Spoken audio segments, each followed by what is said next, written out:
कराची का millennium mall और वो आग जो लगी, आज हम इसी वाक़े पर ज़रा गहराई में बात करेंगे। जी, ये 18 जून बुध की सुबह जो हुआ वो बहुत ही अफसोसनाक सान्या है। एक चलता फिरता माल। बिल्कुल। हमारे पास कुछ इब्तिदाई रिपोर्ट्स और मालूमात हैं, तो कोशिश करते हैं समझने की कि आखिर ये हुआ कैसे। सही।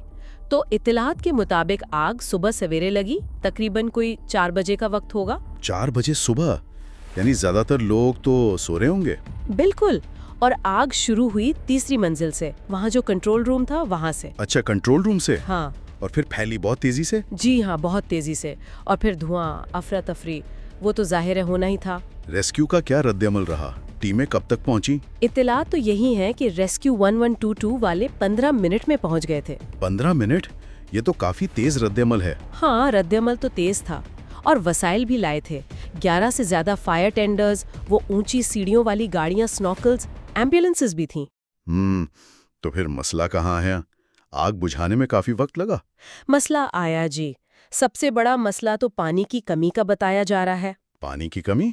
इतने बड़े मॉल में? जी, और इससे भी ज्यादा तशवीशनाक बात यह है कि मॉल के अंदर का जो अपना फायर फाइटिंग सिस्टम था, वो काम नहीं कर रहा था? बिल्कुल। रिपोर्ट्स के मुताबिक वो नाकारा था। और एक और चीज, मॉल में दाखिले और बाहर निकलने का सिर्फ एक रास्ता था। सिर्फ एक? ये कैसे हो सकता है? ये तो सेफ्टी के खिलाफ है। यही तो सवाल है। अब नुकसानात की बात करें तो वो बहुत ज्यादा हैं। कितने?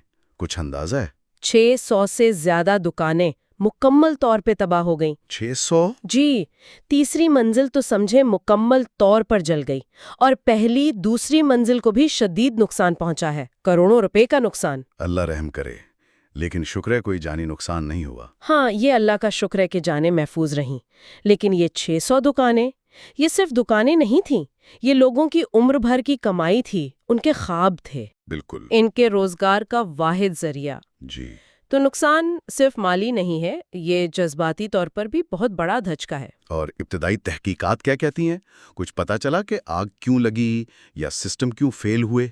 देखें, जो बातें सामने आ रही हैं वो यही हैं।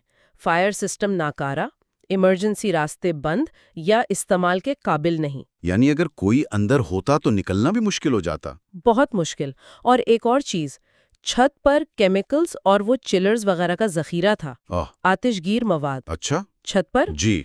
तो ये सब मिलकर एक बहुत खतरनाक सूरत हाल बनाते हैं। ये तो फिर सिर्फ हादसा नहीं लगता, ये तो गफलत लगती है। बिल्कुल।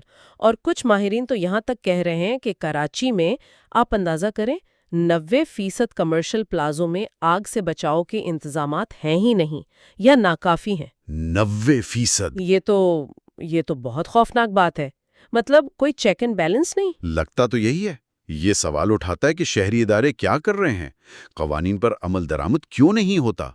क्या हम पिछले वाकयात से कुछ नहीं सीखते? और वो ताजिर जिनका सब कुछ जल गया, उनकी आवाजें तो दिल दहला देने वाली हैं। वो कह रहे हैं कि हमारी नस्लों की मेहनत जल गई। जी, उनकी फरियाद में बेबसी है। वो इंसाफ मांग रहे हैं, मुआवजे का पूछ रहे हैं। क्या कोई उनकी सुनेगा? यही बड़ा सवाल है। क्या उनका नुकसान पूरा किया जाएगा? क्या जिम्मेदारों का तयन होगा? एहतसाब बहुत जरूरी है।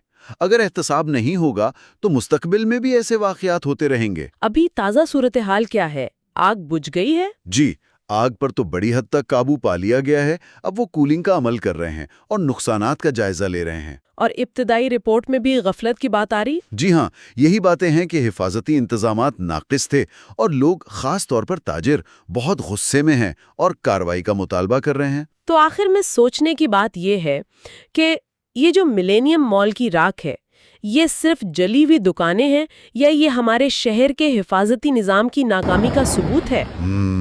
क्या ये वाकया कोई तब्दीली लाएगा? क्या कराची में कमर्शियल इमारतों की सेफ्टी को संजीदगी से लिया जाएगा, या ये शहर ऐसे ही खतरों के साए में रहेगा? ये सवाल गौर तलब है।